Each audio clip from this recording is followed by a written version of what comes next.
episode of Let's Be Perfectly Queer.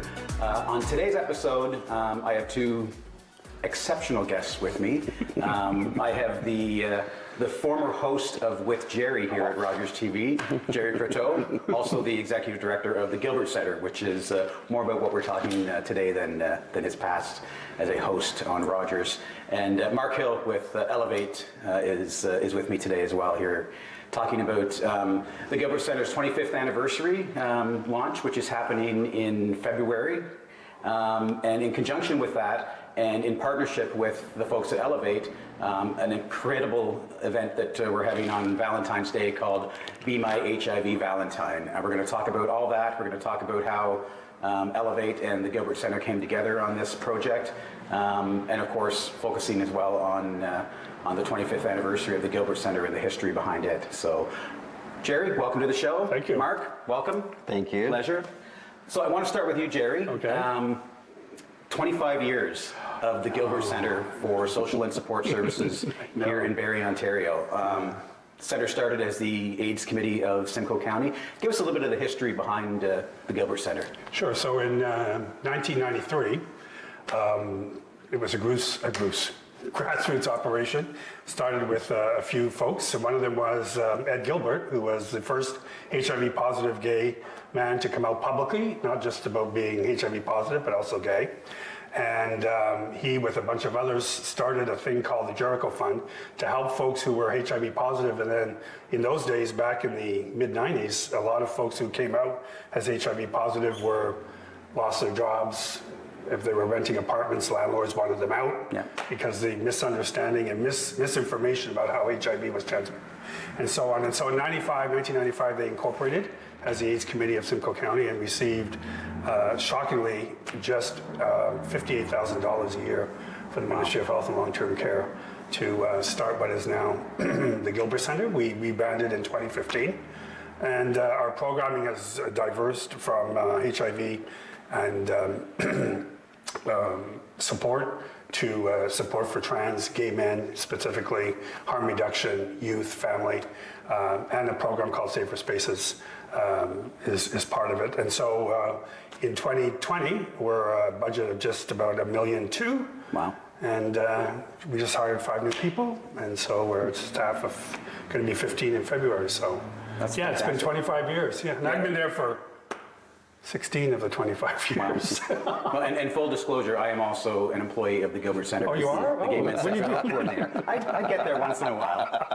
But I don't know. I never see you anymore. we also have seniors programming, which you Yes. didn't mention as well. Yes, which that's is right. That's right. Another Good. big Thank part of you. the center, Yeah. How along could I with our harm forget that? reduction. And the center has certainly become a certainly more rounded and diverse center than just focused on. I'm just so HIV flustered, I AIDS. forgot about that one. But yeah, the New Horizons grant, which incorporates a sister organization in North Bay and in Sudbury. Yeah, that's a biggie. So 25 years, that's a huge accomplishment, especially here in Simcoe County. Yes. And obviously I have close connections with the center working there and my connection with the HIV community. What is it that you have planned for the celebrations throughout the year to celebrate that? Well, we're starting with the Be My HIV Positive Valentine on the 14th, which is, I think, happening in this space. It is here at Drawers. With HIValen+ine, and we're so thrilled to be partner with HIValen+ine because it is a good way to launch the 25th because it's Valentine's Day, it's got the love connection, it's also got HIV, which was the impetus for the organizations that started back in 93 and incorporated in 95. So that's the launch of it. And we're going to have a few events throughout the year, starting with HIValen+ine and SRLs on the 14th of February, and then leading up to the gala, which is on the 27th of November of 2020, which is going to be held at the Barrie Country Club, which is going to be the third annual. So it's going to be a big, yeah. We have a few other events, but some of these things take time. We have committees. We have a fundraising committee meeting this week to start outlining what we're going to be doing in the next year. Little pieces like this are going to happen, not little, but events like this we're going to try and hook up onto and use that as a reminder of how long we've been around and how long we hope to continue to be around. Tell us a little bit of the history of HIValen+ine and the impetus that brought that to be. Sure. A friend and I, Jane Clemente, who couldn't be here this morning, we came together after many years of sort of talking about these great places that we had been to dinner to. I traveled quite a bit, so there was always, experiences that we had had, and pop-up dinners are becoming more and more popular. So we thought, why not launch our own series? And thankfully, the guys at Drawers, and I think our anniversary was maybe yesterday. Our first one was actually here, roughly about 2 years ago. And the whole idea is Elevate is an unconventional series of gatherings around food, drink, and art. And we really think of art as food as well, right? The culinary arts. Absolutely. And it's really when every ingredient comes together to make the experience so magical and also so memorable that you take it home with you, and it's just such a great experience. And I know you came to the first one. I have, yes. Yeah, so what we typically, the whole idea is we kind of come up with an idea. Sometimes it's me, sometimes it's Jane, sometimes we're just sort of riffing, sometimes we get inspiration from other people as well. And then we'll sort of think of maybe a chef that we could work with. And then we'll think of, how to integrate some of the music into it and some of the art into it and all the rest of it. And also the space itself plays a big part in it. This space was our first one here, Drawers. It's such a great room. And typically we have one big long table most of the time. And we really want it to feel almost like a dinner party where you know some of the guests, but you don't know some of the guests. Right. So we have a pretty organic way of attracting people into the, let's say, Elevate experience. We don't advertise or anything like that. We just sort of put it out there and let people sort of discover it. And I think that sort of attracts people that are really into it. So it's the challenge. Opening a new restaurant takes a lot of money nowadays, right? And sometimes, we can recognize a lot of the great restaurateurs that are local. A lot of the chefs that make food from scratch don't bring it in from, let's say, an industrial kitchen. So that's a big part of it as well, is people that really put their heart and soul into it. And every concept for us is completely different. So this is going to be our concept 6, I believe, for this one. And every one of them is really distinct. So it happens, it's kind of like a magazine. It comes together and then it's done, and all you have are the pictures and the memories and all the rest of it. So, and it's a lot of work. Yeah, it is. Yes, as you've experienced with us. Yeah. We've got the formula down pat. This one's a little different. Right. When you came to me, I guess a couple of years ago, and talked about the whole June's Eatery, which I had kind of followed as well, the whole pop-up experience, and I had been part of Dine on. I think it used to be called Dine on Bloor Street or something like that, or now Taste for Life. Taste for Life, or that was it. Taste for Life, which is another great experience. So what they do is they bring in chefs and then they set up essentially a restaurant in a lot of the stores and offices and different places along like the sort of center of Toronto. So I think I dined at Burke's one time or something like that, where they had the tables and the jewelry and everything. But it might have been better at Tiffany's, but nonetheless it was a good experience, or Holt Renfrew. But so that when you came to me with that idea, it was like, this is a perfect combination. I think you had the same idea at the same time. Yeah, it was absolutely. like, this could work together. This is a good connection in terms of Elevate. So just to inform our viewers, when Mark talked about June's Eatery, June's Eatery was in November of 2017, and it was a pop-up restaurant that Casey House in Toronto. Casey House is Canada's first and only hospital for folks living with HIV. Opened in 1988. And back in 2017, they had the idea around smashing stigma associated with folks living with HIV. They conducted a survey, and it was shown that more than 50% of Canadians would not eat a meal prepared by someone living with HIV, or even served by someone living with HIV, for fear of contracting the virus. When I heard about this, I said to my husband, we're going to this dinner. So the first iteration of June's back in November of 2017, I was there as a patron and had an amazing experience, met a lot of the chefs that evening who were living with HIV, and immediately hooked up with the CEO, not hooked up, you know what I mean, met and spoke with the CEO of Casey House, Joanne Simons. And I remember saying to Joanne at the end of the evening, having sat through this meal, and it was done in a family style, so Aaron and I sat at a table with I think there were 8 or 6 other folks at our table that we'd never met before, and had an amazing time getting to know these people over a meal. And I said to Joanne when I left, I said, this is coming to Barrie. And I had a working title in my head of June's North back then. But it's funny you mentioned that Elevate was, almost 2 years ago now as well, the first one. And I was fortunate enough to be part of that first Elevate event. And I remember thinking that night, this is how we bring June's Eatery to Barrie. And obviously 2 years later, it took a lot of planning and sort of logistics. And at the time, I wasn't working at the center and didn't have as strong a connection with the Gilbert Center that I do now. But I do remember thinking, this is the perfect marriage for what I envisioned coming to Barrie for this. So when I brought it to you and Jane, just back before Christmas, we talked about. Well, I think you and I met last summer. Yeah, we've been talking about it for a while. You planted the first seed, and then we were like, okay, we'll start to plan it out and think about it. And then it was around Valentine's Day, and we thought, what better way to kind of bring love and passion? Because a lot of what our dinners do is bring the love and passion of food and people together, and to embrace, the message around, breaking, smashing the stigma, beginning to show love and compassion for people that have HIV and, have a hard time to share their diagnosis or the fact that they're living with the virus. So.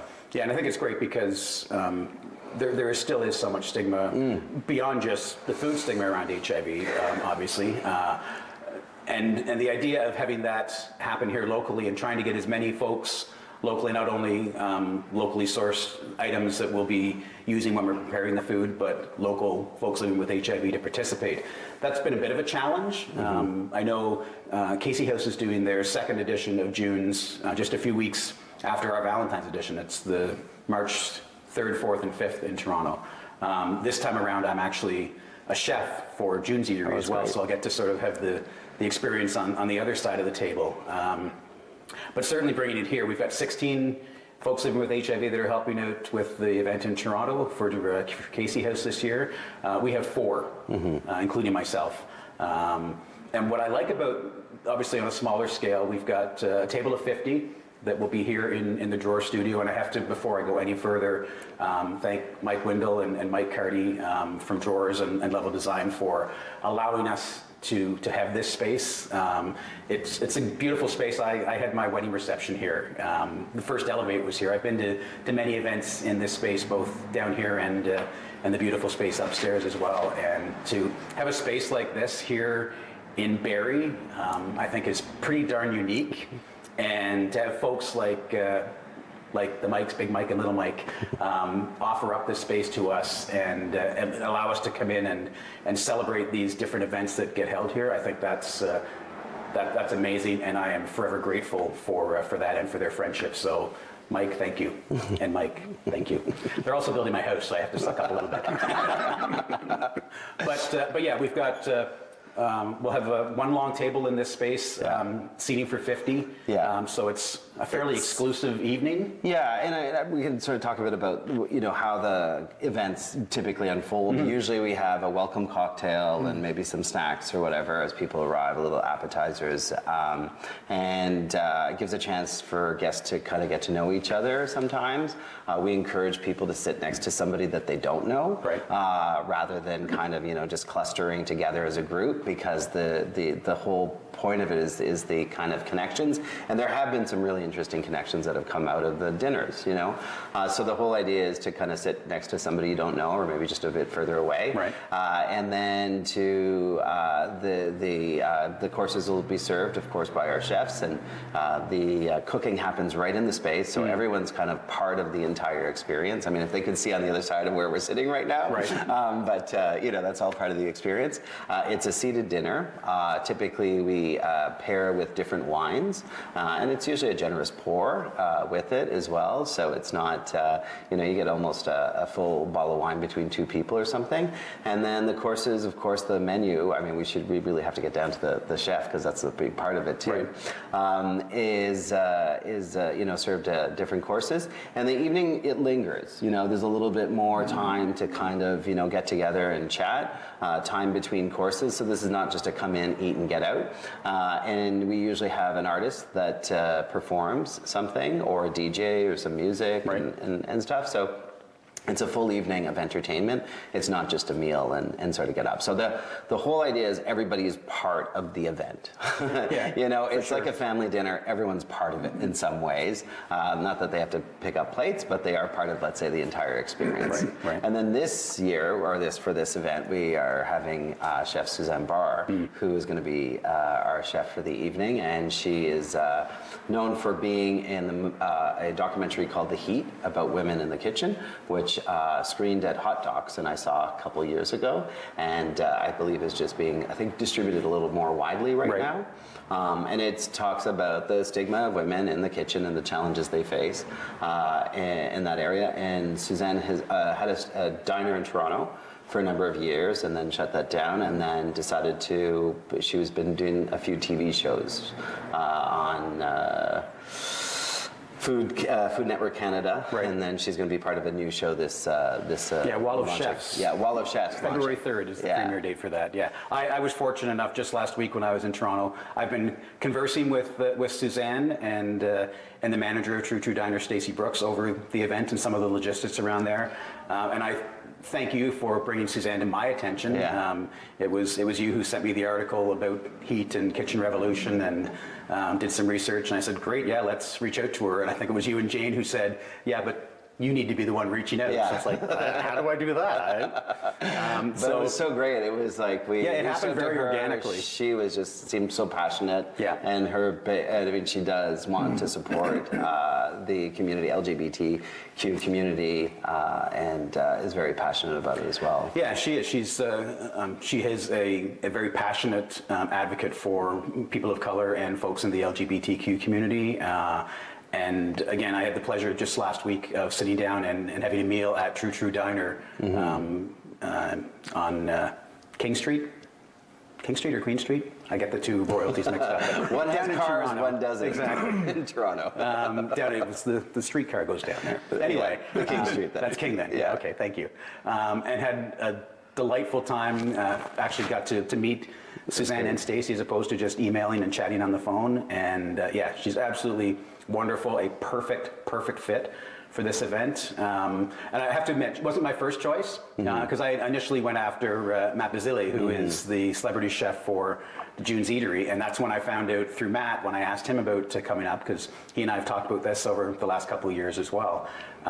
He wasn't, unfortunately, unavailable to help us out with this event, given the proximity to the next June's, and that's when I sort of had an inside scoop on when the next June's was going to be.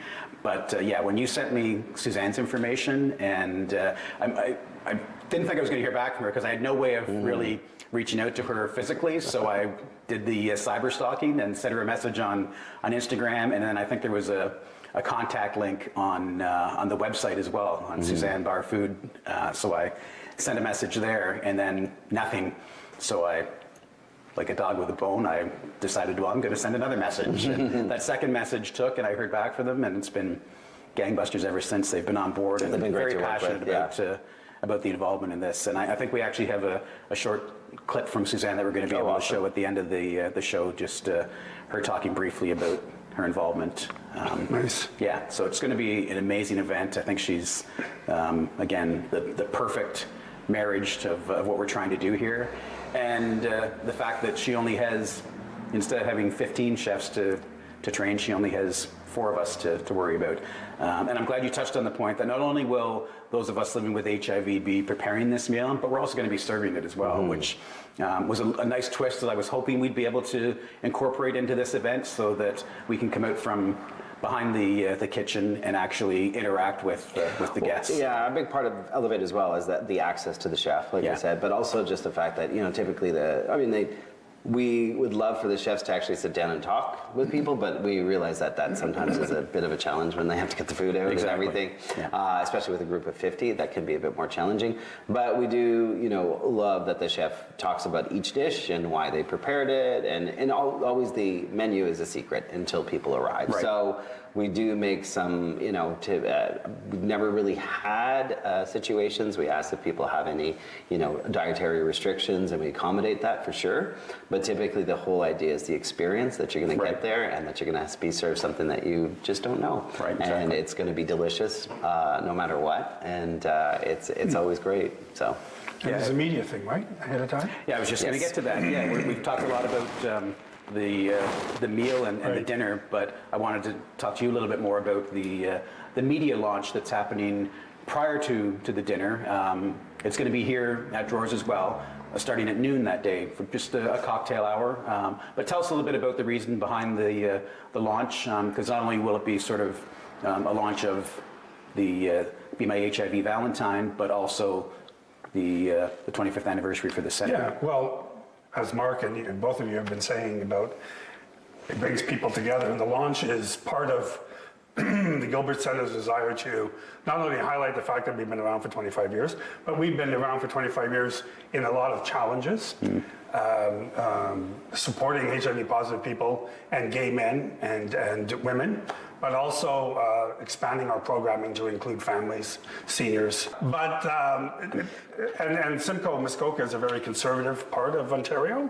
And so that has been a challenge in working with partnerships and creating partnerships. It's come a long way, but we still have a long way to go. And so this helps to highlight that, hey, we're just an organization that is trying to do some good within a challenging environment, not just for our not-for-profit, but for other not-for-profits. Fundraising is difficult. Right. So anything we can do to highlight the work that we're doing in a way that's become a little more sophisticated. Elevate enables us to attach ourselves to an event that's more sophisticated. Walks are becoming less and less appealing to people. And in a climate of fundraising, what's unique is Elevate is very unique, and so attaching ourselves to an event that's so unique puts us ahead of the game in terms of highlighting who we are and who we want to be affiliated with. Right. And so the media launch is going to bring attention to that, and I know the media in Barrie is very anxious and always willing to help us out anyway over the years, and I know with Elevate it has.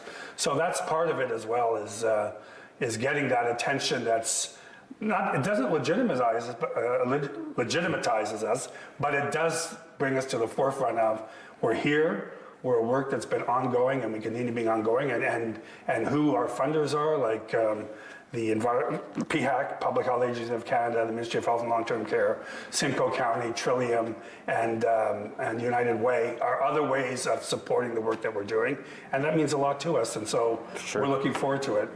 Yeah, and correct me if I'm wrong, the media launch is going to be invitation only, so we're going to be reaching out to certain folks within the media, and we're very fortunate as part of this event, we've been able to get some major sponsorship from Vive Healthcare, which is a part of Gilead Pharmaceuticals, specializing in HIV meds, and they've come on board and have helped us financially to be able to put this together. And we talk about fundraising, but I want to make it clear this is not a fundraiser. The HIValen+ine is an awareness campaign. Yeah. We aren't going to be making any money off this. I'm hoping we're not going to come out of it in the hole. But yeah, it's a chance to raise awareness around folks living with HIV and the stigma associated. So Vive has really helped us a lot with that. And getting Vive on as a partner, that brings us Impact Public Affairs, which is also helping to generate some buzz around the event, getting some media from outside of Simcoe County as well, to bring a larger awareness to what's going on here. And I think that's going to be really, really helpful. It's interesting because the Toronto Star contacted me over the weekend. Oh, wonderful. And wanted to know what's happening within the LGBTQ community in Barrie. And so I have an interview with them tomorrow morning, and it's going to highlight, we'll be able to highlight the Elevate experience and our 25th anniversary to say there's a lot going on in Barrie and in Simcoe Muskoka, and a lot of it is credible and shows the maturity of not just our organization, but the maturity of the sponsorships that we're getting, like Elevate and Vive and Yeah, I think it highlights that there's still a lot of work for us to do Yeah. as well. I think that's the biggest thing for us in terms of getting in. I mean, of course, when you first came, Randy, to us, I mean, it was for sure we wanted to be involved, but now with the Gilbert Center as well. And, we talk about the stigma and a little bit about, how the survey and stuff like that. Yeah. But as I know from, people that I know that are living with HIV, in the gay community, there's still a lot of stigma around and misunderstanding because the Gilbert Center and other organizations were so effective with the message about HIV and about protection and safer sex and all the rest of it. And now we're coming out with a completely not different message, but just saying people with HIV that are undetectable, are untransmitted. It's not the virus cannot be transmitted, but there's still that perception. It's almost the unlearning that we have to do, that we were so effective over so many years that now the message is kind of flipped and people are like, what? Absolutely, how's yeah. that It's possible? that 35 plus years of fear and ignorance that we have to overcome. Mark, Jerry, I want to thank you for being on the show today. I know we talked about Vive. We have a couple of other local sponsors that I don't want to forget about. Edward Jones. The PrEP Clinic is helping us out, and Andrew Shambi, and of course Morgan Sheridan from Edward Jones also. The tickets can be Professionals in purchased Practice. Online. Eventbrite. Yes, you can check our Instagram. Yeah, we'll put the link up at the end of the show. But again, thank you very much. Thank you. Be sure to tune in to next week's show when we're going to talk more about Be My HIV Valentine with the actual chefs, the folks living with HIV here in Simcoe County that are going to be part of that event. So be sure to stay tuned for that. And thank you again for watching another episode of Let's Be Perfectly Queer. Hey guys, it's Chef Suzanne Barr here to let you know how excited I am to be a participant on this amazing event on February 14th. Being a part of something that is going to embrace awareness through love and understanding and breaking bread amongst people, strangers, friends, and family, I'm thrilled to be able to jump on board at anything that impacts in the way that this night's going to impact on all the lives that are there and those that it's going to touch outside of those doors on that night. One of the most kind of innate human things is like to bring sustenance, to share that. Like that is like an inherently human thing to do, is to share food. I was 22 years old. The message from the physician was there's no medications. 30 years ago, you were basically told to quit your job, do your will. Everybody was dying. There's certainly been a trail of stigma that follows you every day. It doesn't really matter where you are and under what circumstances. I believe that there are a lot of things we discriminate against people for, and I think HIV in some cases became a surrogate for a lot of other people's other biases. It's not just ignorance, it's fear. These people are terrified of what they think HIV is. If you ever want to really connect with someone, you feed them, right? Like that's the best way to get someone to maybe listen to you a little better. I think I always thought that my life was decided for me, what it was going to be, what it was going to look like, and maybe there are people out there that actually understand me or are willing to listen. HIV is not the one thing that defines me.